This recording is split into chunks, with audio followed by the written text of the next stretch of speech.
Olá, muito bom dia. Vem aí o primeiro torneio de beach soccer do Vinhais em São Luís. Os jogos vão rolar em uma arena montada no próprio bairro a partir do dia 12 de dezembro. As inscrições estão abertas. Mais informações pelo 3236-5021.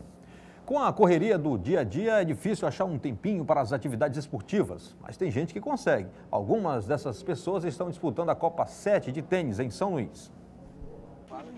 É o segundo dia de competições. Ao todo, 143 atletas disputam a Copa, que termina no domingo.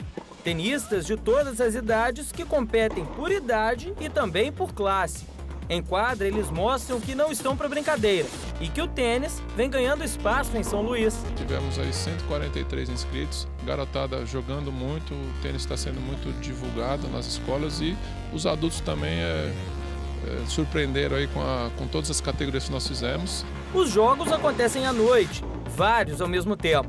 O presidente da federação também disputa. Para ele, é uma forma de aproximar a federação dos atletas. Como todo atleta, nós gostamos de competir, de disputar, de participar e de motivar e incentivar o esporte.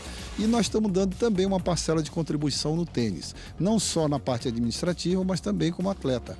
E a gente demonstra para essa garotada que a gente pode chegar bem fisicamente, de saúde, com a mentalidade de jovem, aos 60 anos. Do consultório para as quadras. Treinando há 4 meses, esta médica já chegou à final.